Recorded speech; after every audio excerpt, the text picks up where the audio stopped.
नमस्कार, आदाब, बहुत बहुत स्वागत है आप सभी का। डीबी लाइव देख रहे हैं आप। मैं हूं आपके साथ बुशरा खानम फहद।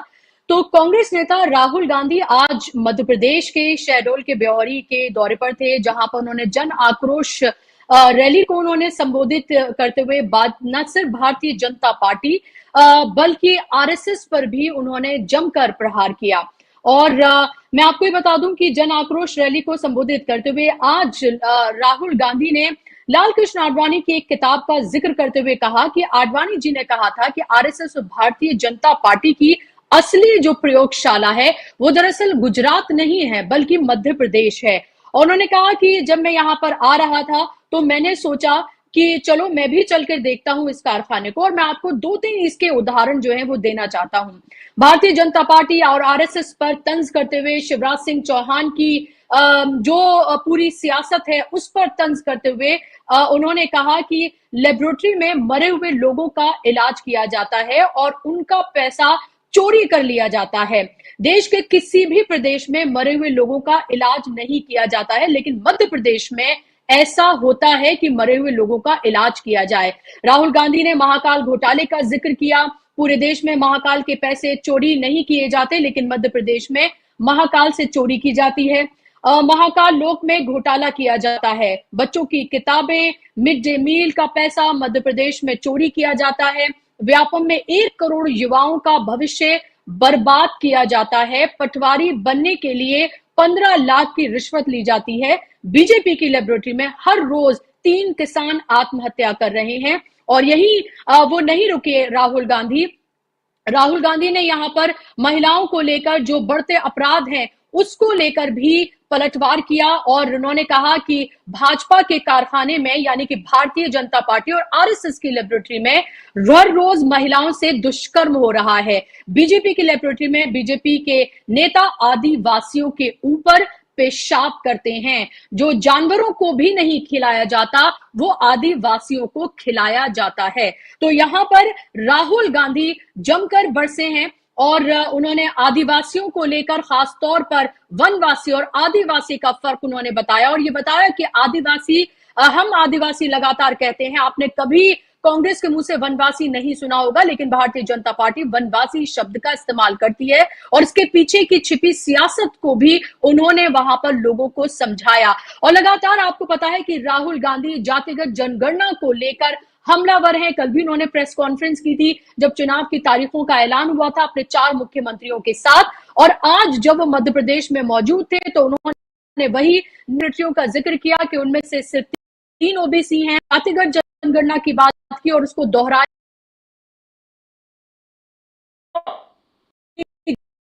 हमारी सरकार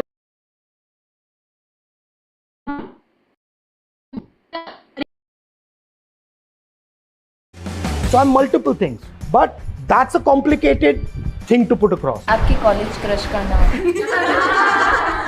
Now you see. वैसे आप इतने स्मार्ट हो, तो आपने अपने शादी का भी नहीं सोचा?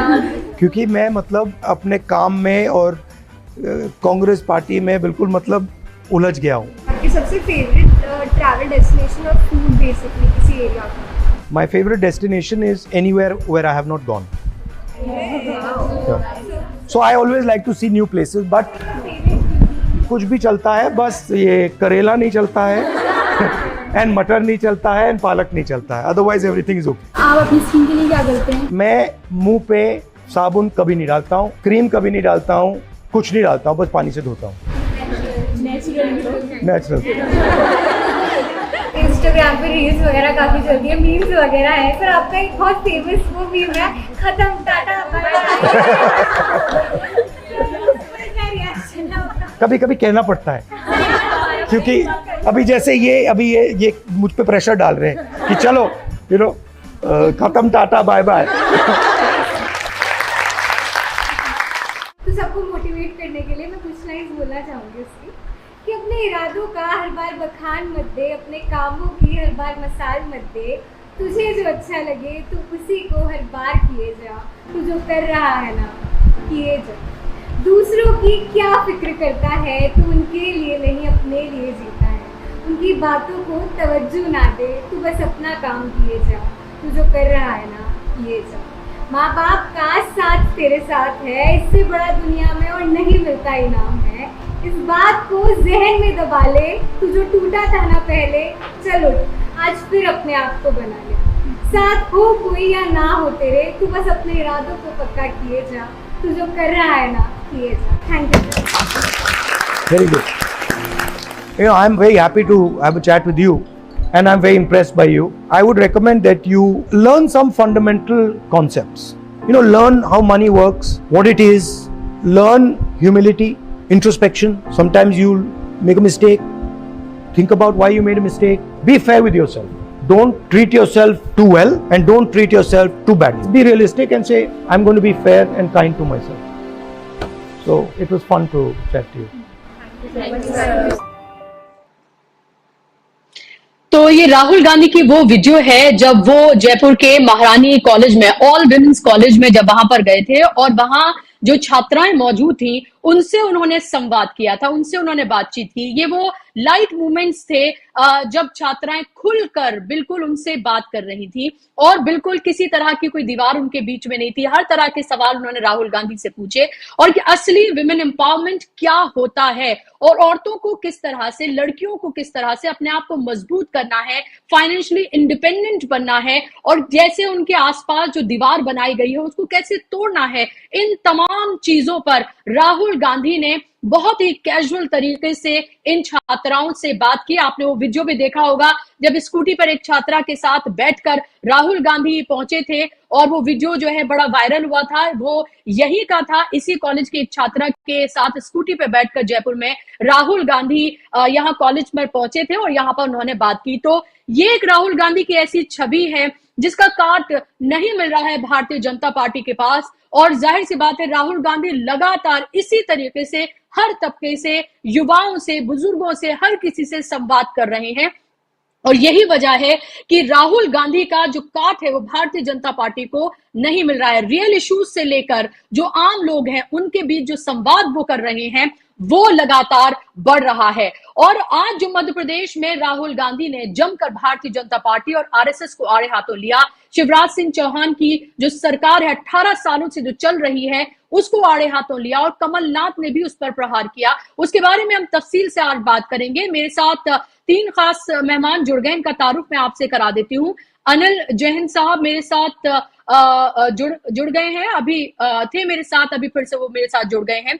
सीनियर जर्नलिस्ट हैं, पॉलिटिकल एनालिस्ट हैं। इसके साथ ही हेमंत अत्री जी मेरे साथ सीनियर जर्नलिस्ट जुड़ गए हैं और डीबी लाइव के संवाददाता गजेंद्र इंगले इंदौर से, मध्य प्रदेश से मेरे साथ जुड़ गए हैं। आप दोनों का बहुत बहुत स्वागत है और शुरुआत में गजेंद्र आपसे करना चाहूंगी क्योंकि आप मध्य प्रदेश में मौजूद हैं। आज जो जनसभा हमने देखी, बहुत बड़ी तादाद में लोग वहां पर मौजूद थे और जिस तरह से राहुल गांधी खासतौर पर आदिवासी इलाके में मौजूद थे और आदिवासियों का दर्द, दुख, तकलीफ उसके बारे में बात कर रहे थे। पेशाब कांड की उन्होंने बात की और आदिवासियों को जो राशन दिया जाता है वो जानवरों के खाने के लायक भी नहीं होता है, ये उन्होंने कहा और इस पर उन्होंने वार किया। मैंने देखा कि खूब तालियां वहां बज रही थी, लोग उनकी बातों को पसंद कर रहे थे। आपने वहां क्या कुछ देखा?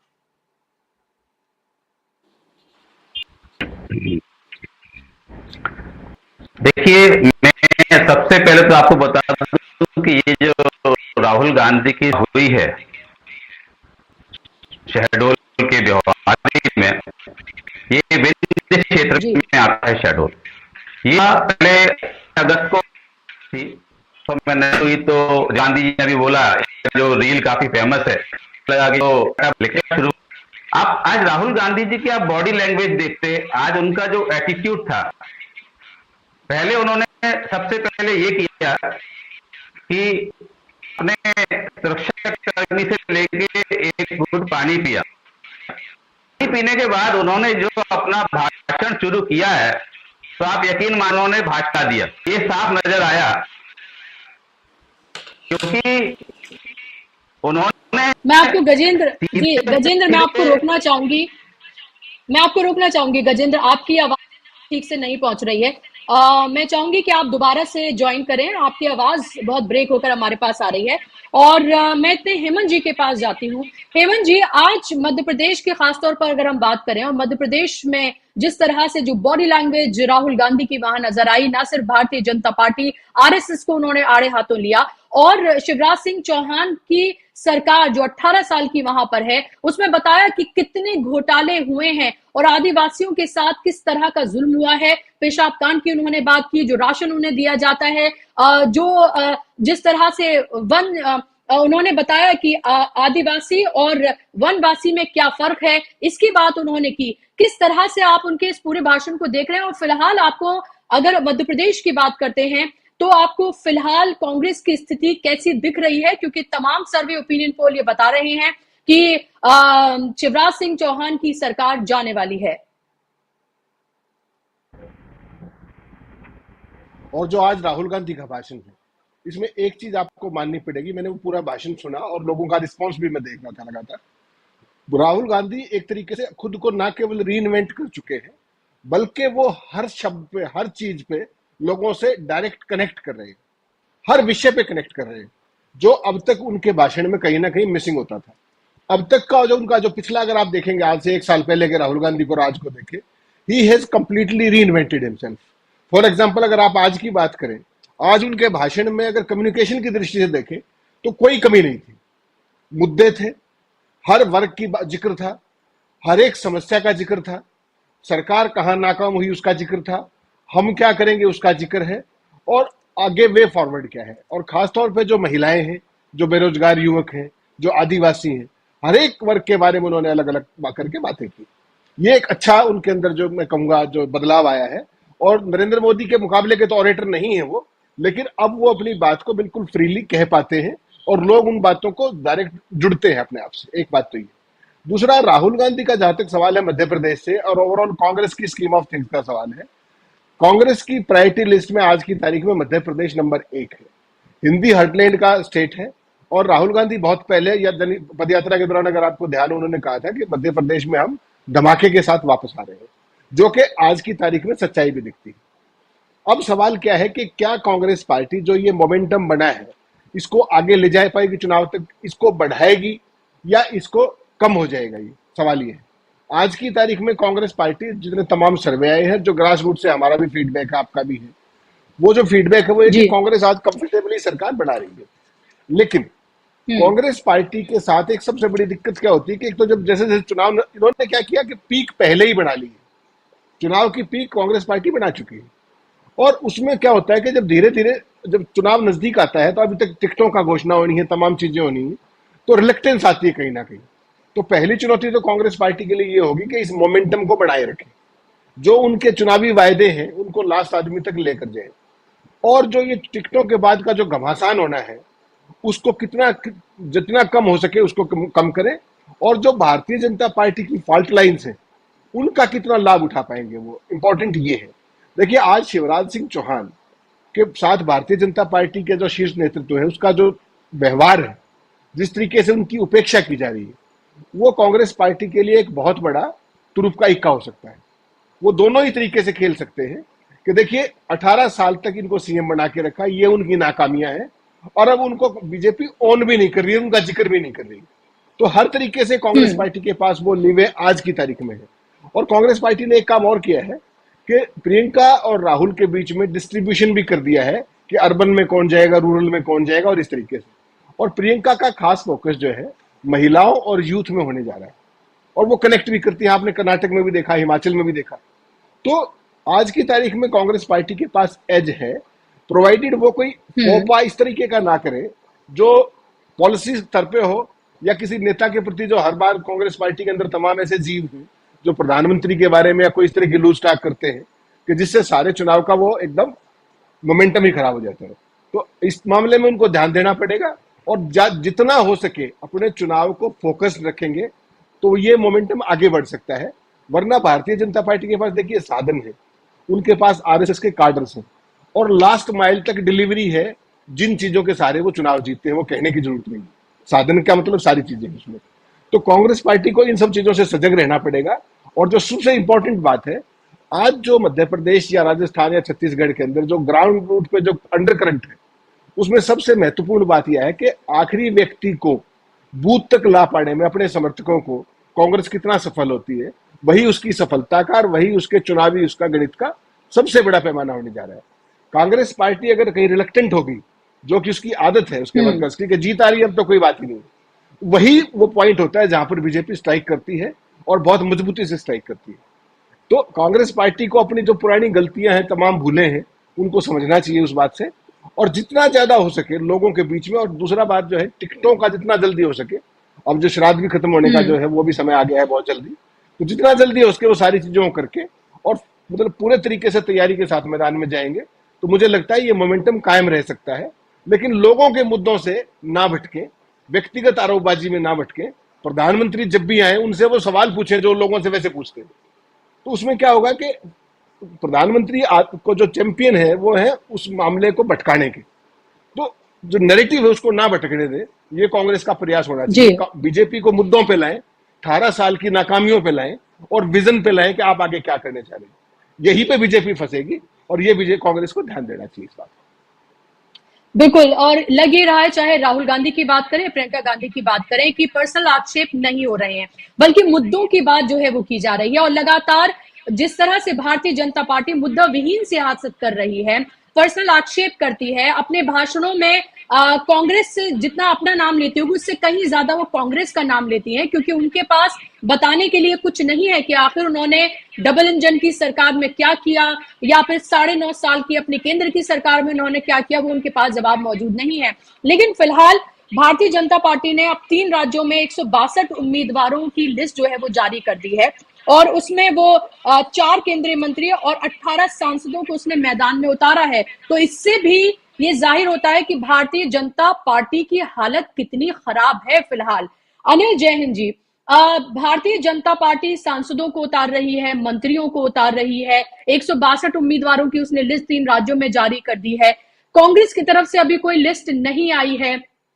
क्या इसको एज माने भारतीय जनता पार्टी की कि उसने लिस्ट जारी कर दी है, या फिर आपको लग रहा है कि कांग्रेस बहुत फूक फूक कर कदम रख रही है और एक बार में ही उसकी तमाम लिस्ट जो है वो जारी हो जाएगी? और फिलहाल इन 3 राज्यों में आपको किस तरह की स्थिति फिलहाल कांग्रेस की नजर आती है? तमाम सर्वेज फिलहाल राजस्थान को अगर छोड़ दें, राजस्थान में बहुत क्लोज फाइट है तमाम जगहों पर, यहां तक कि तेलंगाना तक में कांग्रेस को सीधे तौर पर जीत दिला रही है। बुशरा जी, बहुत बहुत धन्यवाद। देखिए, जो राजनीतिक जंग होती है वो समझ लीजिए राजनीतिक दल ऐसे होते हैं जैसे फुटबॉल की टीम। अब कोई फुटबॉल की टीम है तो उस टीम के जितने भी प्लेयर होते हैं, अगर उनको गोल करना है तो वो एक दूसरे को पास देते हैं और उनका लक्ष्य होता है कि गोल होना चाहिए। और जिस तरह की भारतीय जनता पार्टी में राजस्थान और मध्य प्रदेश में आपसी फूट नजर आ रही है, अलग अलग जो नेता हैं वो अलग अलग बात कर रहे हैं। और सबसे बड़ी बात तो अगर मध्य प्रदेश की बात करें तो वहाँ के जो इतने सीनियर मुख्यमंत्री 18 वर्षों से हैं और जो शायद मोदी जी से पहले मुख्यमंत्री बन गए थे, उनका नाम सूची में, चौथी सूची में नाम उनका आता है। तो ये अपने आप में एक किस्म से इतने बड़े नेता की एक इंसल्ट है। और बार बार ये कहा जा रहा है कि जो पार्टी का जो इस चुनाव में जो चेहरा है वो कमल है, यानी जो इतनी बार 18 वर्ष से मुख्यमंत्री रहा है, इसका साफ साफ मतलब है आप उसको रिपीट नहीं करना चाहते। आप उसको रिपीट नहीं करना चाहते, इसका साफ साफ मतलब है आप मान रहे हैं कि उसने अच्छा काम नहीं किया है। और सब जानते भी हैं कि किस तरह के घोटाले हुए हैं। व्यापम घोटाले में कितने लोग जान से चले गए, और अभी हाल ही में पटवारी घोटाला हो गया। तमाम जितनी परीक्षाएं थे उनके पर्चे लीक होते रहे। भ्रष्टाचार, कोई 30% का नारा लगा रहा था, कोई 40-50% तक का नारा लगाया भ्रष्टाचार के मामले में लेके। तो जब इतने वरिष्ठ नेताओं में आपसी में तालमेल ना हो, जैसा मैंने आपको फुटबॉल की टीम का उदाहरण दिया, तो वो जो पार्टी की स्थिति होती है वो बहुत खराब हो जाती है। मैंने एक देखा, जो एक मंच पे अपना शिवराज चौहान मुख्यमंत्री जो थे वो बोल रहे थे, कहीं ना कहीं फ्रस्ट्रेशन शायद उनके काम कर रही थी, उन्होंने कहा कि देखिए आप क्या चाहते हैं कि शिवराज सरकार ने अच्छा काम किया है, जनता से पूछते हैं वो सवाल पब्लिक मीटिंग में। तो क्योंकि पब्लिक में वही लोग आए हुए हैं जो भाजपा के समर्थक, उन्होंने कहा हाँ जी बहुत अच्छा काम किया, क्या शिवराज आपके मामा की सरकार को रिपीट होना चाहिए? तो जनता की तरफ से आवाज आती है कि हाँ जी रिपीट होना चाहिए। यानी वो संदेश दे रहे थे कहीं ना कहीं मोदी जी को कि आप तो मेरा नाम डिक्लेयर नहीं कर रहे, लेकिन जनता तो कह रही है कि मैं रिपीट होना चाहिए, मामा को रिपीट होना चाहिए। फिर उन्होंने बड़ी खतरनाक बात की, जो भारतीय जनता पार्टी में पिछले 10 साल में किसी की हिम्मत नहीं हुई आज तक इस तरह की बात करने की। उन्होंने कहा कि क्या मोदी सरकार अच्छा काम कर रही है, क्या मोदी जी दोबारा प्रधानमंत्री बनने चाहिए कि नहीं बनने चाहिए? जनता ने तो कहा हाँ बनने चाहिए, लेकिन ये सवाल अपने आप में करना कि मोदी जी प्रधानमंत्री करने चाहिए, ये एक बहुत बड़ा जिसको कहते हैं कि इसके पीछे बहुत राजनीतिक इसके मायने होते हैं, और ये उस हिसाब से जैसे 10 साल से सरकार चल रही है बहुत गलत चुनाव था। तो अब देखिए मध्य प्रदेश की जब बात आती है तो ऐसा नहीं लगता कि वहां चुनाव जो है भारतीय जनता पार्टी और कांग्रेस के बीच में हो रहा है। वहां बार बार ऐसा महसूस हो रहा है कि चुनाव तो आपस में ही लड़ा जा रहा है। एक तरफ मोदी जी हैं, एक तरफ शिवराज चौहान जी हैं, उधर कैलाश विजयवर्गीय अपना अलग ही बयान दे रहे हैं कि मैं तो हेलीकॉप्टर से यात्राएं करने की मेरी योजना बन गई थी, मुझे यकीन ही नहीं आ रहा कि मैं विधायक का चुनाव लड़ रहा हूँ और मैं ऐसा लगता है पता नहीं सपना देख रहा हूँ क्या कर रहा हूँ। तो ये सब हालात देखते हुए जो वहाँ की जो स्थिति है और जो जिस तरह की वहाँ की सरकारें चली है, तो भारतीय जनता पार्टी की स्थिति मैं समझता हूँ बहुत बुरी है। और राजस्थान में भी जो ये लिस्ट आई है 41 की सूची आई है, उसमें से 10-11 जो है जिनकी टिकट कटी उनके विरोध के स्वर निकल के आ रहे हैं। एक 2 बार की विधायक है अनीता सिंह गुर्जर, उन्होंने कहा कि मेरे को तो फोन बहुत आ रहे हैं और मैं तो जनता की बात को मानूंगी। तो कहीं ना कहीं ये भी एक बगावत है, और सब ये कह रहे हैं कि हमारा टिकट इसलिए कटा है क्योंकि विजय राजे सिंधिया जो है हमारा नाम उनसे जुड़ा हुआ है, और विजय राजे सिंधिया को भी वहाँ पे मंचों में उनकी तरफ देखा नहीं गया बड़े नेताओं द्वारा, मोदी जी और अमित शाह के द्वारा, और उनके भाषण नहीं हुए। तो ये जो संदेश जा रहे हैं कैडर को, जो वहाँ का जो संगठन है, उससे एक सारा का सारा कैडर जो है वो निराश है। और जब किसी पार्टी का कैडर निराश हो जाता है तो फिर वो मोरल जो है मनोबल जिसको बोलते हैं वो खत्म हो जाता है, और बिना मनोबल के कोई राजनीतिक दल जीत नहीं सकता। जी बुशरा जी। जी बिल्कुल।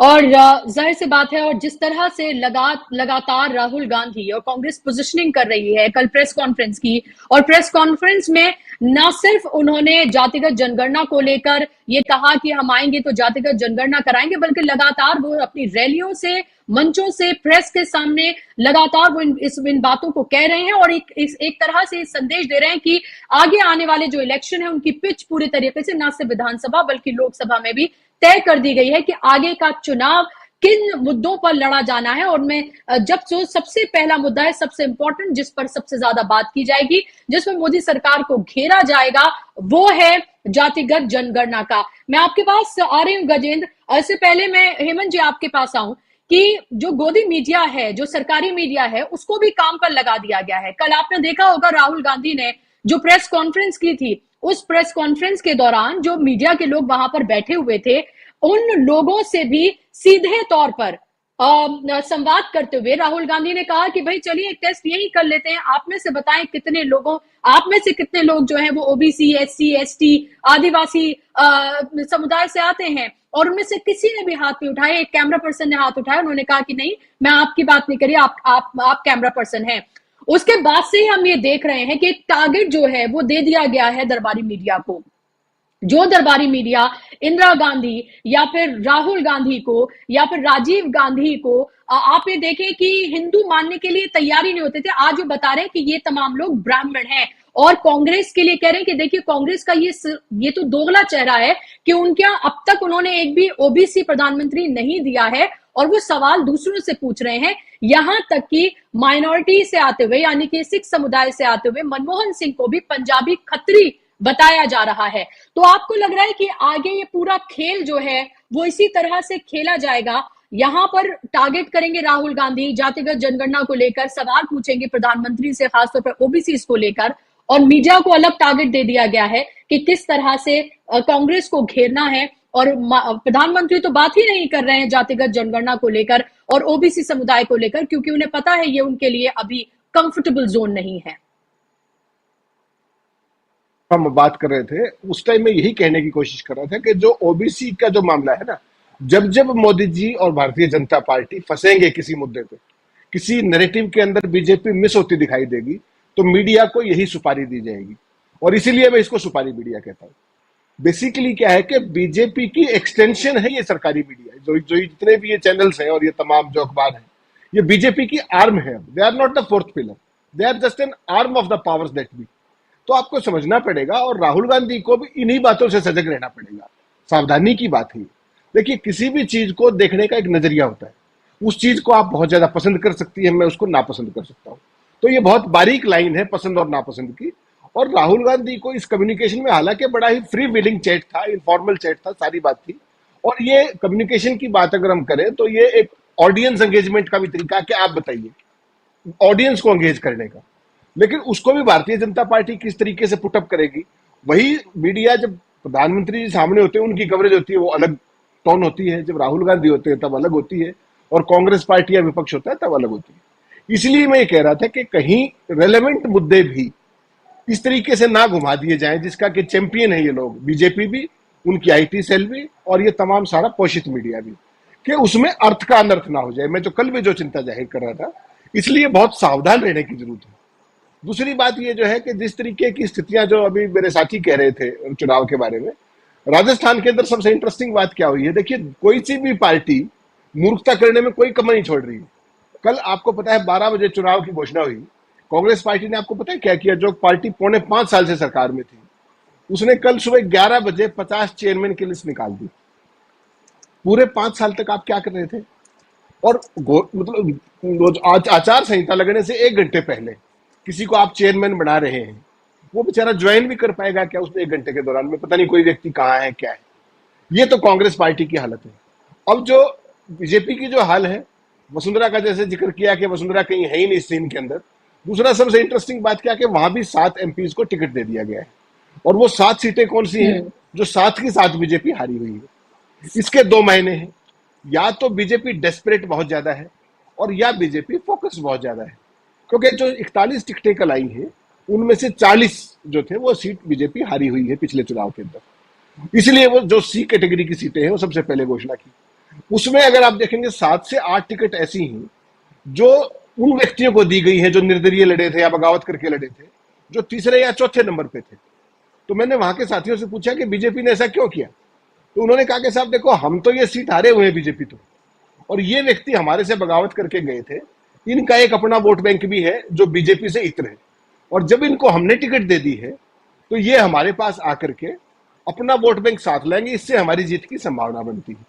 तो भारतीय जनता पार्टी चुनाव की जीत के लिए अपने कार्डर्स को बलि देने में भी पीछे नहीं हट रही है राजस्थान के अंदर। ये कांग्रेस पार्टी को एक एक चीज पे बहुत बारीक नजर रखनी होगी। दूसरा क्या है, जो उनके अध्यक्ष है डोटासरा, उसके खिलाफ सुभाष महरिया जैसा बड़ा नेता को उन्होंने उतार दिया है, यानी कि लड़ाइयां रोचक होंगी। और दूसरी जो सबसे इंपॉर्टेंट बात है कि वसुंधरा राजे सिंधिया ने एक तरीके से बैक सीट ले ली। वसुंधरा राजे सिंधिया केवल वेट एंड वॉच की स्थिति में है। मुझे लगता है कि वो जब तक फाइनल टिकट नहीं आ जाएंगी, तो पूरी लिस्ट नहीं आ जाती, तब तक वो इसी मोड में रहेंगे। तब वो आज जाके अपनी रणनीति फाइनल करेंगे कि क्या होना है क्या नहीं। आज की तारीख में वसुंधरा साइडलाइन है, और कांग्रेस पार्टी का जिस तरीके से 5 साल का शासन चला सचिन पायलट और अशोक गहलोत के बीच में जो भी चीजें रही, अब मुझे लगता है गहलोत को भी ज्यादा उम्मीदें वसुंधरा राजे के रवैये पे ही होगी कि काश भारतीय जनता पार्टी वसुंधरा को सीएम का दावेदार घोषित ना करे और उसका सीधा सीधा लाभ कांग्रेस पार्टी को मिल जाए। तो बड़ी ही रोचक स्थितियां हैं, और कांग्रेस पार्टी को भी बहुत ही बारीक लाइन पे चलना पड़ेगा और सजग रहना पड़ेगा मीडिया और आईटी सेल के प्रोपेगेंडा से। किसी भी ऐसे ट्रैप में ना आए जो, जैसा आपने कहा कि मीडिया ये कर रहा है, मीडिया सारा काम करेगा, अर्थ का अनर्थ भी करेगा। तो हर तरीके से हर उस पर सजग रहना पड़ेगा। और रणनीति इस तरीके से कल जो मूर्खता की है, मुझे बताइए 50 से ज्यादा जो राजस्थान बड़ा स्टेट है, राजस्थान के अंदर जो इंप्रूवमेंट ट्रस्ट होते हैं सिटीज के अंदर, वो सारे के सारे पोस्ट पूरे 5 साल खाली चले गए। किसी को तो बनाते। पार्टी वर्कर किस बात पे आपके लिए काम करेगा? क्योंकि पूरे 5 साल आपस में ही लड़ते रहे, तो वो कहीं ना कहीं नुकसान उनको होगा। और चुनाव घोषणा होने से 1 घंटा पहले आप बोर्ड के चेयरमैन बना रहे हैं। तो कांग्रेस पार्टी के लिए एक तरीके से ये दिवालियापन दिखता है कहीं ना कहीं, और उनको इन सब चीजों से बाहर जाना पड़ेगा और अपने कार्डर्स को यूनाइट करके अपनी पॉलिसी प्रोग्राम के साथ मैदान में उतरना पड़ेगा। वरना बीजेपी के पास सारी चीजें हैं, उनके पास पूरा वेल विडाल है, और जिस तरीके से एमपीज को लड़ाया जा रहा है, केंद्रीय मंत्रियों को लड़ाया जा रहा है स्टेट्स के अंदर, इसमें कोई शक नहीं होना चाहिए कि मोदी जी और बीजेपी ने सरदड़ की बाजी लगा दी है चुनाव में। कांग्रेस के लिए कहीं भी चूक की कोई गुंजाइश है नहीं भूषण जी। बिल्कुल, और इसी तरह की सियासत के लिए भारतीय जनता पार्टी जानी भी जाती है। वहां पर मोदी और अमित शाह के सामने किसी की चलती नहीं है, चाहे कोई सांसद मंत्री इलेक्शन लड़ना चाहते हैं, नहीं लड़ना चाहते हैं, अपनी नाराजगी दिखाएं, आप कुछ भी करें, एक बार फरमान जारी हो गया तो हो गया, और फिर वो वापस लिया भी नहीं जाता है। और साम दाम दंड भेद की सियासत भारतीय जनता पार्टी लगातार करती रही है। तमाम जो सरकारी एजेंसीज हैं उनका दुरुपयोग किस तरह से किया जाता है और कैसे इंडिया गठबंधन में भी कैसे फूट हो, इसके लिए भी पूरी पटकथा जो है लिखी जा रही है। लगातार आप ये देख रहे हैं कैसे ईडी के छापे सिर्फ और सिर्फ जहां पर विपक्ष की सरकार है और विपक्षी जो नेता हैं सिर्फ उनके घरों पर और वहां पर ही डाले जा रहे हैं। तो ये भी सबके सामने है कि कैसे इलेक्शन जीतने के लिए हर तरह के हथकंडे भारतीय जनता पार्टी अपना रही है, और इसी से कांग्रेस को सजग भी रहना है। गजेंद्र के पास मैं आना चाहूंगी। गजेंद्र, जमीनी हकीकत से थोड़ा सा आप हमें रूबरू कराइए। आज वहां राहुल गांधी मौजूद थे, देखा वहां पर बड़े तादाद में लोग मौजूद थे, जो भी बातें राहुल गांधी ने वहां पर कही, लोग उसे किस तरह से ले रहे हैं, और जातिगत जनगणना को लेकर खासतौर पर मध्य प्रदेश में किस तरह की हवा देखने के लिए मिल रही है?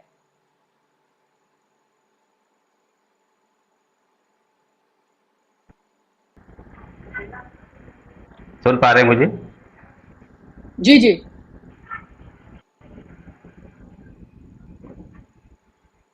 जी बुशरत जी, देखिए सबसे पहले तो मैं यहीं से शुरू करूंगा, जैसे अभी आपने कहा जो अमित शाह और मोदी जी फरमान सुना देते हैं वही होता है। तो यहाँ एक सबसे बड़ा अंतर हमको जो देखने को मिलता है, अभी मध्य प्रदेश में भी देखिए जो भाजपा की कैंपेन चल रही है कि मध्य प्रदेश के मन में है मोदी, मतलब आप देखिए कि लोकल जो प्रदेश के नेता हैं उनसे ज्यादा यहाँ पर जो है वो विश्वास दिखाया जा रहा है मोदी पर। तो यहाँ शिवराज सिंह को नकार दिया गया है, छत्तीसगढ़ में भी आप देखें या राजस्थान में भी आप देखें, लेकिन यहां पर राहुल गांधी की सबसे बड़ी खूबसूरती यही है कि वो यहाँ के नेतृत्व को पूरी फ्रीडम दे रहे हैं। आप देखिए पूरी तरह से यहाँ पर कुछ भी होता है तो कमलनाथ ही आगे हैं और कमलनाथ के चेहरे पे ही चुनाव लड़ा जा रहा है। इसी तरह के हालात राजस्थान में हैं, अशोक गहलोत हैं, या आप छत्तीसगढ़ में भी यही हालत देख लीजिए। तो ये एक बहुत बड़ा अंतर तो यहाँ दिखाई दे रहा है कि कहीं ना कहीं जो है भाजपा पूरी तरह से डरी हुई है, और इस डर की वजह से फेस उन्होंने अब जो विधानसभा चुनाव में भी फेस जो है वो मोदी को बना दिया है। अब हम वापस आते हैं, जो राहुल गांधी जी की बात चल रही है, आज शहडोल गए हुए थे, जो शहडोल में उन्होंने जो भाषण दिया, यही मैं उसकी शुरुआत से आ जाता हूं कि यहाँ बिल्कुल सही बात है कि राहुल गांधी जी बिल्कुल एक नए अवतार में नजर आ रहे हैं। उनका जो एटीट्यूड है, उनका जो कॉन्फिडेंस लेवल है वो देखिए आप। उन्होंने जो शुरुआत करी भाषण की, वहां से मैं आपको फिर से एक वक्तव्य वहां का दिखाना चाहूंगा कि किस तरीके से उन्होंने अपने गार्ड से पहले एक सुरक्षा कर्मी से पानी लिया और एक गुट पानी पीने के भाषण दिया है। यकीन मानिए उन्होंने भाजपा को जो है वो पानी पिला दिया। आप देखें कि उन्होंने सीधे सीधे जो भ्रष्टाचार थी उस पर बात न करते हुए पहले वो खेमे में गए, मतलब वो भाजपा के खेमे में गए, भाले में गए, के पाले में जाकर उन्होंने भाजपा को, क्योंकि उन्होंने चर्चा करी अडवाणी जी के किताब, उन्होंने चर्चा करी भाजपा के लेबोरेटरी की, और लेबोरेटरी में किस तरीके से क्या क्या गुल खिलाए जाते हैं, कारनामे किए जाते हैं, उस कारनामों का उन्होंने जो जिक्र किया एक तरीके से, आप बिल्कुल उन्होंने जनता को कनेक्ट, क्योंकि बात जो उन्होंने को भी इलाज, मैं आपको बताऊं देश में आयुष जो सबसे पहली कड़ियां थी वो शायद मैंने ही खोली थी। यहाँ कई सारे ऐसे केस है कि लोगों के 5 लाख में से 4,80,000 4,90,000 रुपए तक निकाल लिए जाते थे और उन मरीजों को पता तक नहीं चलता था। यहाँ पर जो है आयुष्मान का एक बहुत बड़ा कारनामा जो है चलने लगा था, और इसमें कई सारे मृत मरीजों के भी इलाज हो गए। कई लोगों का पता ही नहीं है कि वो अस्पताल गए या नहीं गए, लेकिन उनके भी इलाज हो गए। और कई ऐसे लोग हैं जो बाद में जब वास्तव में वो बीमार हुए और जब वो अस्पताल पहुंचे तो उनको पता चला कि उनका आयुष्मान का अकाउंट तो पहले ही खाली हो गया है। तो वो जो जनता है वो दुखी है इस बात से कि उनके नाम से जो योजना बनी है उसका लाभ तो कुछ और लोगों ने उठा लिया। तो ये जो कनेक्ट किया है राहुल इस योजना में जो भ्रष्टाचार को उन्होंने है, इसके अलावा उन्होंने जितने भी देखिए किसान के मुद्दे को भी उन्होंने कनेक्ट करने का कोशिश किया, क्योंकि किसान भी एक बहुत बड़ा मुद्दा है मध्य प्रदेश में। हर साल वास्तव में बहुत सारे किसान जो है वो आत्महत्या करने को मजबूर हो जाते हैं, क्योंकि मुआवजे की राशि आप देखिए पिछले कई बार मैंने देखा है कि जब भी कुछ सूखा पड़ा, बारिश हुई, मुआवजे में 2-2, 4-4 रुपए तक के चेक जो है किसानों को दिए गए।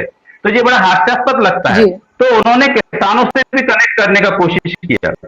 और शहडोल में, व्यवहारी में जिस विधानसभा से वे आज संबोधन दे रहे थे, मैं आपको बता दूं ये विंध्य क्षेत्र है और ये विंध्य क्षेत्र अभी वर्तमान में हम देखें तो सीटें, ज्यादातर सीटें अभी पास हैं।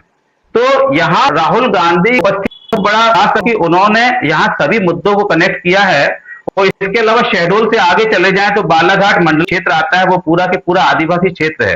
तो उन्होंने जिस तरीके से बताया कि भाई आदिवासियों पर यहाँ पर बहुत अत्याचार हो रहा है, क्योंकि आपने देखा कुछ महीने पहले एक वीडियो वायरल हुआ था जिसमें एक भाजपा नेता श्रीमान जी जो है वो आदिवासी का कितना अपमान, मतलब उसका शब्द भी हम प्रयोग करें तो अच्छा नहीं लगेगा कि जिस तरह की घटना हुई, बहुत ही एक अमानवीय घटना जो हुई थी।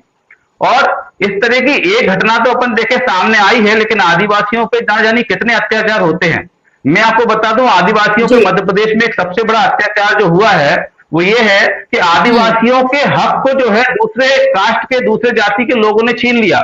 मध्य प्रदेश में आदिवासियों के झूठे सर्टिफिकेट पे काम करने वाले हजारों लोग हैं जिनकी फाइलें मेरे पास ही पड़ी हुई हैं। फर्जी आदिवासी सर्टिफिकेट बनाकर सरकारी नौकरियां, कांस्टेबल से लेकर डीएसपी लेवल तक, शिक्षा विभाग में बड़े बड़े शिक्षक, हजारों लोग काम कर रहे हैं। तो आदिवासियों का हक तो वास्तव में मध्य प्रदेश में मारा गया है।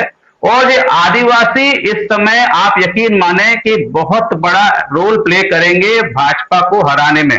अभी मैं कुछ ही दिन पहले उज्जैन में था, जब उज्जैन में मैं जनता का हाल जान रहा था तब भी मुझे जेएस की एक रैली दिखाई दे गई जो पूरी तरह से भाजपा के विरोध में थी। उनका मूड नजर आ रहा था, आदिवासी सड़क पर थे, भाजपा का विरोध कर रहे थे। तो आपको मैं बताऊं मध्य प्रदेश में लगभग 47 सीटें हैं जो आदिवासी के लिए सुरक्षित है और ये सीटें निर्णायक साबित होने वाली हैं आगामी चुनाव में। आदिवासी किसी भी तरीके से किसी भी भाजपा के बहकावे में नहीं आने वाले हैं, उनका मूड बन चुका है, वो भाजपा का खुलकर विरोध कर रहे हैं। जी बुशरा जी। बिल्कुल बिल्कुल गजेंद्र, और आपने बहुत महत्वपूर्ण बातें यहाँ पर रखी हैं और कितना असर है आदिवासियों का, खासतौर पर मध्य प्रदेश की जो हम बात कर रहे हैं, और कितनी सीटें जो है रिजर्व हैं, इसकी बात यहाँ पर गजेंद्र ने रखी है। और आज राहुल गांधी ने मध्य प्रदेश में क्या कुछ कहा भी है शहडोल में, वो एक बार दर्शकों को सुना देते हैं और फिर अनिल जी मैं आपके पास आ रही हूँ। बीजेपी की लेबोरेटरी में मरे हुए लोगों का इलाज किया जाता है और उनका पैसा चोरी किया जाता है। हिंदुस्तान के किसी और प्रदेश में मरे हुए लोगों का इलाज नहीं होता है, मध्य प्रदेश में मरे हुए लोगों का इलाज होता है और पैसा चोरी किया जाता है।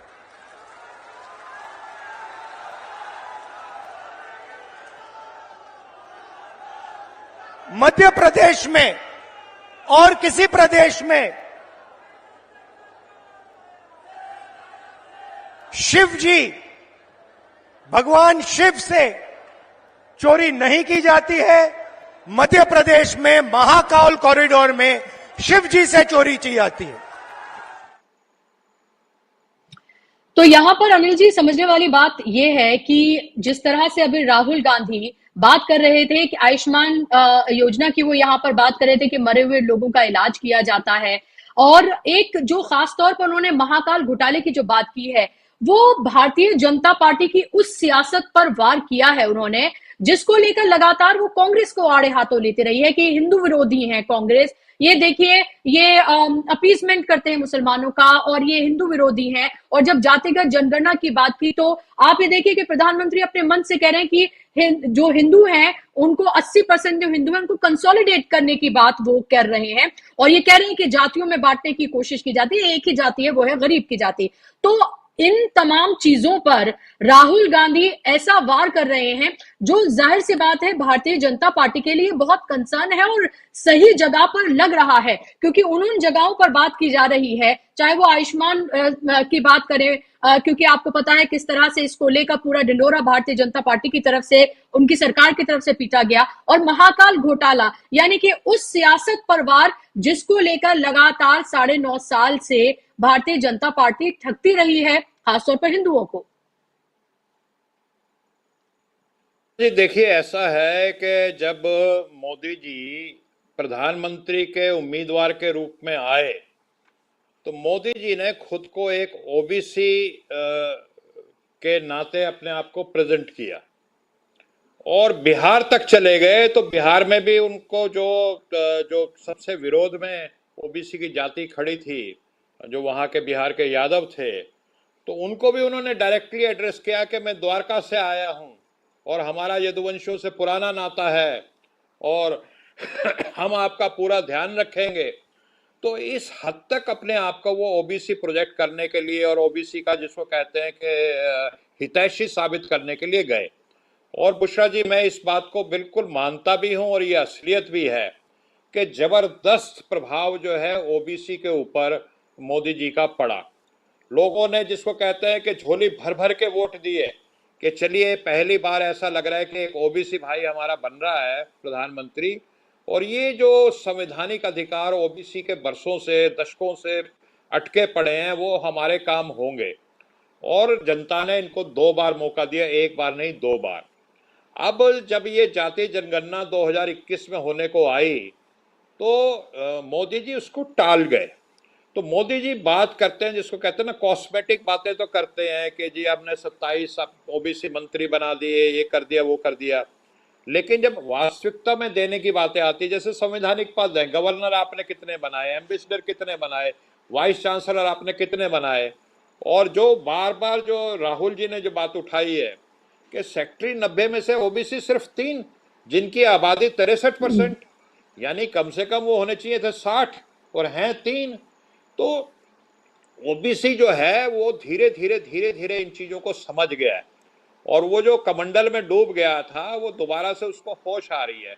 और जो जुमले चल रहे थे, एक तो साख नहीं रही, मतलब भारतीय जनता पार्टी और मोदी जी क्या कह रहे हैं, जनता उसको मानती नहीं है कि 2 करोड़ नौकरी देंगे, 15 लाख खाते में आएगा, ये हो जाएगा वो हो जाएगा। लोगों ने देख लिया कि तो चुनावी जुमले अपने मुंह से बोलते हैं ये लोग। एक तो इनकी बातों की वो खत्म हो गई। अब दूसरी तरफ अगर कंपेयर करें राहुल जी को, तो कर्नाटक में जो उन्होंने वायदे किए थे, कई वायदे तो उन्होंने कैबिनेट की पहली मीटिंग में ही पूरे कर दिए। तो इनकी बात में वजन है, ये कहा है जो ये कहते हैं वो करते हैं, जनता में यकीन होता जा रहा है। उसी का नतीजा है कि मोदी जी जब अपने उस पे थे, टॉप पे थे, पीक पे थे, तो वो एक वाक्य अपने भाषण में बोलते थे और फिर उसके बाद मोदी मोदी होता था 2 मिनट, मोदी मोदी मोदी मोदी, मतलब इतना रिस्पॉन्स आता था। अब आप देखिए वो पुराने उनके भाषण देखिए, वीडियोज निकालिए, और आज के भाषण देखिए, जनता में कोई रिस्पॉन्स ही नहीं आता, बिल्कुल जिसको कहते हैं कोल्ड रिस्पॉन्स आता है जनता का। तो मोदी जी का जो जादू था वो खत्म हो गया। वो इसलिए कि उनको मौका तो मिला था ऐतिहासिक, इतना बड़ा समर्थन मिला, 303 सीट मिल गई, पूर्ण बहुमत एक पार्टी को मिला 1984 के बाद। तो वो चाहते तो इस मौके का बहुत अच्छा फायदा उठा सकते थे, लेकिन उन्होंने आम जनता के लिए काम नहीं किया। महंगाई, बेरोजगारी, भ्रष्टाचार, जनता त्राही त्राही कर रही है। और जहां तक मध्य प्रदेश की बात है, 63% ओबीसी को वहां पे मात्र 14% आरक्षण है, 63% में 14%। तो वहां पे मध्य प्रदेश में भी ओबीसी आंदोलन इस समय बहुत बड़ा बन चुका है। और आदिवासियों को वनवासी कहना, बहुत सारे आदिवासी इसको एक तरह से गाली के रूप में लेते हैं कि हम आदिवासी, हमें वनवासी क्यों कहा जा रहा है। इन सब बातों को देखते हुए जो आदिवासी हैं मध्य प्रदेश के, और राजस्थान में भी आदिवासी काफी हैं, और जो ओबीसी हैं, और जो किसान है, छात्र हैं, नौजवान जो बेरोजगार घूम रहे हैं, जो घर चला रहे हैं, जो गृहस्थ लोग हैं, वो माताएं और हमारे भाई जो जिनको अपना घर का खर्चा बच्चे पालने के लिए उठाना पड़ता है, वो महंगाई से जूझ रहे हैं। गैस का सिलेंडर जब 400 रुपये होता था तो ये शोर मचा देते थे बीजेपी के लोग, आज जो है 1000 रुपये से ऊपर पहुंच गया। तो जो जिनका जादू था या जो इनके जुमले थे, उनका अब असर खत्म होना शुरू हो गया है। जनता पहचान रही है कि ठीक है, बहुत ये राहुल गांधी कोई उस तरह से कोई अमिताभ बच्चन स्टाइल में डायलॉग तो नहीं बोलते, लेकिन ये जो बोलते हैं इनका चेहरा बताता है, इनकी बॉडी लैंग्वेज बताती है, इनकी दिल और आत्मा से ये बात निकल रही है। तो राहुल गांधी की पिछले 1 साल में जब से उन्होंने भारत जोड़ो यात्रा शुरू की, तो बहुत जबरदस्त एक साख बन करके आई है, और एक सच्चे इंसान की कि जो कहते हैं वो करते हैं, उनका जो वायदा होता है वो तो मेरा वचन गीता की कसम है, इस तरह के हैं। तो ये सारा का सारा जो पब्लिक परसेप्शन में इतना बदलाव आ चुका है, और जो जाति जनगणना जिसके अभी सिर्फ आबादी के आंकड़े आए हैं, अभी तो उसमें जो उसके क्योंकि 9 वर्टिकल हैं, वो एक एक करके सब पे काम हो रहा है, निकलेंगे किसके कितने पास कितनी नौकरियां हैं, किसके पास कितनी जमीन जायदाद धन दौलत है, तो वो आएंगे तो उसका और भी असर होगा। और कहीं ना कहीं जैसे मैं तो अगर जनरल इलेक्शन की बात करें तो नीतीश कुमार अगर उत्तर प्रदेश से चुनाव लड़ गए तो वो एकदम जबरदस्त गेम चेंजर साबित हो जाएगा पूरे देश के लिए। जी बुशरा जी। जी बिल्कुल। और जातिगत जनगणना के साथ साथ हम बात बताएं तो राहुल गांधी ने कहा था कि इकोनॉमिक सर्वे भी कराया जाएगा और ये बताया जाएगा कि देश की संपत्ति पर किसका कितना हक है और आबादी के हिसाब से कितनी हिस्सेदारी है, तो ये भी बात कही गई है। और इसके साथ साथ बेरोजगारी और महंगाई, इस सब को लेकर लगातार कांग्रेस जो है वो भारतीय जनता पार्टी को रियल मुद्दों पर घेर रही है। और इस सबके बीच मैं आपको बता दूं कि भारत में बेरोजगारी दर जो है वो 6 साल के अपने सबसे निचले स्तर पर है। जुलाई 2022 से जून 2023 के बीच सबसे निचले स्तर पर 3.2 पर आ गई है। पुरुषों में बेरोजगारी दर जो है 2017-18 में 6.1% से घटकर 2022-23 में 3.3% हो गई है। और महिलाओं में बेरोजगारी दर जो है वो 5.6% से घटकर 2.9% तक हो गई है। लेकिन हेमंत जी, ये आंकड़े आपके सामने, बेरोजगारी का क्या हाल है, युवा जो है आत्महत्या कर रहे हैं, युवा परेशान हैं, अपनी डिग्रियों को लेकर वो घूम रहे हैं, उनको रोजगार नहीं मिल रहा है। लेकिन मोदी जी कह रहे हैं कि वो विश्व गुरु हैं और विश्व में उनका कितना डंका बज रहा है। इस वजह से आप हमें एक बार फिर से वोट दे दीजिए।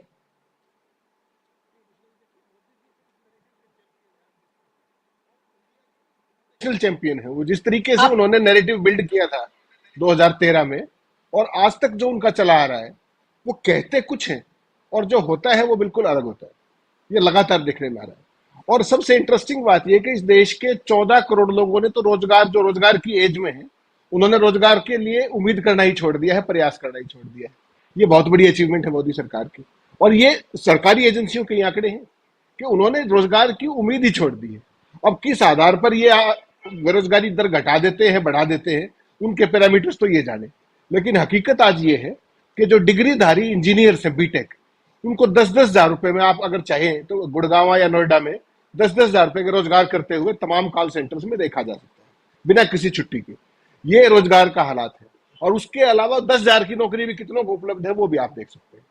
कहने का सबब यह है कि जो देश में जो क्वालिटी ऑफ लाइफ थी, जो क्वालिटी ऑफ एम्प्लॉयमेंट थी और क्वालिटी ऑफ लाइवलीहुड था, जो ह्यूमन डेवलपमेंट के तमाम इंडेक्स थे, वो सारे चौपट होते जा रहे हैं लगातार। और खर्चा किस बात पे हो रहा है? खर्चा हो रहा है इमेज बिल्डिंग पे। कंप्लीटली सरकार कोई योजना देख लीजिए आप, उसका सबसे बड़ा हिस्सा इमेज बिल्डिंग पे जा रहा है। दूसरा पीआर पे जा रहा है। और पीआर किसका हो रहा है? सिर्फ मोदी जी का। केंद्र सरकार के पार्ट पे देख लीजिए आप, बेटी बचाओ बेटी पढ़ाओ अभियान का आपको यकीन हैरानी होगी कि 60% हिस्सा केवल विज्ञापन पे है। स्वच्छता अभियान का 50% से ऊपर हिस्सा केवल विज्ञापन पे है। और ये मोदी जी की फ्लैगशिप परियोजनाएं हैं। उसी तरीके से अब जितनी भी स्टेट्स जो बीजेपी रूल्ड हैं, उनके मुख्यमंत्रियों ने एक नया नुस्खा निकाल लिया है। आमतौर पर प्रदेश के जो विज्ञापन होते हैं उसमें प्रधानमंत्री का एक रहता है थोड़ा सा कॉर्नर में। अब क्या है कि उन जो बीजेपी रूल्ड स्टेट है उनमें सब में भी मोदी का फोटो आगे है और मुख्यमंत्री का छोटा सा फोटो साइड में। तो केवल मोदी ही मोदी। आप कहीं पेट्रोल पंप पे चले जाइए, किसी हाईवे पे चले जाइए, किसी सिटी में चले जाइए, कहीं भी चले जाइए। तो अब मुझे ये लगता है कि भारतीय जनता पार्टी ने ये जो डोज थी मोदी के नाम की, ये ओवरडोज हो गई। और उससे कहीं ना कहीं लोगों को एलर्जी भी होने लगी कि यार इसके अलावा भी कोई काम है क्या। अब तो हालत ये होगी कि रेलवे स्टेशन पे भी मन की बात सुनाई जा रही है, एयरपोर्ट पे आप देखेंगे वहां भी तमाम जगह उन्हीं का गुणगान है, ये शोगान है। तो एक जो होता है ना सेचुरेशन हो जाता है एक तरीके से। भारतीय जनता पार्टी अब क्या करने लगी है, देखिए जहां जहां मोदी ने क्षेत्रीय छत्रपों को चुनौती दी है, जैसे आपने हिमाचल की बात करी, कर्नाटक की बात करी, जहां जहां उन्होंने अपनी लीडरशिप को बाईपास करके अपने नाम पर चुनाव लड़ा, वहां बीजेपी को मुंह की खानी पड़ी।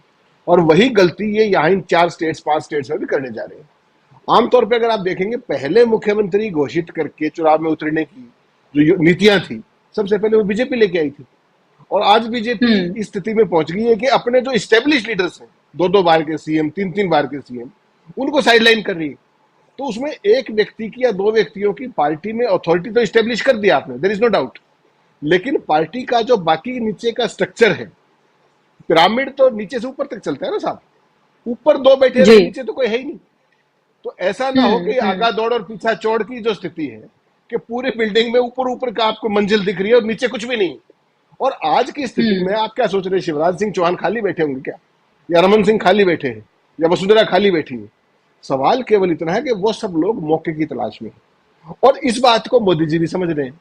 तो मोदी जी को लगता है कि ये सही मौका है इन पुराने क्षत्रपों और कंपटीटरों को निपटाने का, तो वो उनको निपटाने में लगे हुए हैं इस चुनाव के बहाने से। और वो जो तीनों क्षत्रप है वो उनको कैसा निपटाएंगे, वो बीजेपी की कल्पना से बाहर है। देखिए, जब व्यक्ति को जब ये अपना भविष्य खत्म होता दिखता है तो वो किसी भी हद तक जाता है। आज इन तीनों क्षत्रप, चाहे वो रमन सिंह हो, चाहे शिवराज सिंह चौहान हो, चाहे वसुंधरा राजे हो, वो पर्सोना नॉन ग्राटा बना दिए गए। और किस कीमत पे बना दिए गए कि केवल नेता एक पार्टी में। जब दिल्ली का व्यक्ति आकर के मध्य प्रदेश में अपने नाम से वोट मांगेगा, ये पार्टी की बैंकरप्सी भी है। ये कांग्रेस पार्टी पहले करती थी, उसका परिणाम आपके सामने है। तो अब कांग्रेस ने मिड कोर्स करेक्शन किया है, क्षेत्रीय क्षत्रपों के नाम पे वोट मांग रहे हैं। बीजेपी उल्टा कर रही है कि मोदी जी के नाम पे वोट दीजिए। तो ये जो कहीं ना कहीं जो स्ट्रेटजी है, मुझे लगता है ये बहुत सीवियरली बैकफायर करेगी। कर्नाटक में ऑलरेडी कर दिया है। और अगर ये जो तीनों चारों का स्टेट्स का जो चुनाव है, 5 स्टेट्स का, मिजोरम उतना इंपॉर्टेंट खैर नहीं होता है, लेकिन एक नॉर्थ ईस्ट के हिसाब से उसमें ऊपर मणिपुर का इफेक्ट बहुत आएगा। तो बीजेपी जो कुछ कर रही है, मुझे लगता है कि उसको अपनी स्ट्रेटजी पे अभी भी समय रहते, उन्होंने अगर इसमें पुनर्विचार नहीं किया तो it can cost them very dearly. That's what I have to say. बिल्कुल। और ये भी लग रहा है साफ तौर पर कि भारतीय जनता पार्टी के लिए आखिरी जो हथियार है वो है सांप्रदायिक ध्रुवीकरण। चाहे वो कहीं पर भी जंग हो, चाहे वो यूक्रेन और हम रशिया की बात करें तो वहां पर कैसे मोदी जी वर्ल्ड लीडर हैं ये दिखाया जाता है। अब इजराइल और पैलेस्टीन की अगर हम बात करते हैं तो यहाँ पर एक समुदाय के खिलाफ नफरत फैलाने का पूरा एजेंडा जो है वो तैयार कर लिया गया है कि किस तरह से इस सब के बीच मुसलमानों के खिलाफ नफरत जो है वो फैलाई जाए, उन्हें दिखाया जाए कि किस तरह के लोग हैं। और इजराइल और पैलेस्टीन के बीच जो कुछ हो रहा है उस सब के लिए आप ये देखें कि जो पत्रकार कभी मणिपुर तक नहीं गए, वो तमाम पत्रकार इजराइल पहुंचे हुए हैं और वहां से रिपोर्ट कर रहे हैं। और दिन रात इजराइल और पैलेस्टीन के बीच जो कुछ हो रहा है उसको लेकर डिबेट्स कराई जा रहे हैं। लेकिन 5 महीने से ज्यादा से मणिपुर, जो कि इसी देश का हिस्सा है, जो लगातार जल रहा है, जहां जिंदा भी एक शख्स को जलाया गया था, जहां अभी भी हालात बद से बदतर हैं, ना मोदी जी वहां पर जाते हैं, ना उसकी कोई बात करते हैं। लेकिन इजराइल को लेकर कंसर्न वो दिखाते हैं, फोन पर बात करते हैं नेतन्याहू से। लेकिन मणिपुर के जो सीएम है, ना उनको हटाया जाता है और ना ही वहां की स्थिति को देखा जाता है। तो ये भी सब देखा जा रहा है कि किस तरह की सियासत फिलहाल की जा रही है और कैसे हर चीज को नफरत फैलाने का एजेंडा और किस तरह से अपने हक में इसको किया जाए और हर चीज पर कैसे वोट बटोरे जाएं, ये शायद भारतीय जनता पार्टी से बेहतर कोई नहीं कर सकता इस स्तर पर आके। बहुत शुक्रिया आप तीनों मेहमानों का साथ में जुड़ने के लिए, और शुक्रिया आप तमाम लोगों का भी इस कार्यक्रम का हिस्सा बनने के लिए। आप डीबी लाइव पर लगातार बने रहिए, तमाम हमारी वीडियोस देखते रहिए और चैनल को सब्सक्राइब करिए और ज्यादा से ज्यादा लोगों तक शेयर भी करिए। नमस्कार, आदाब।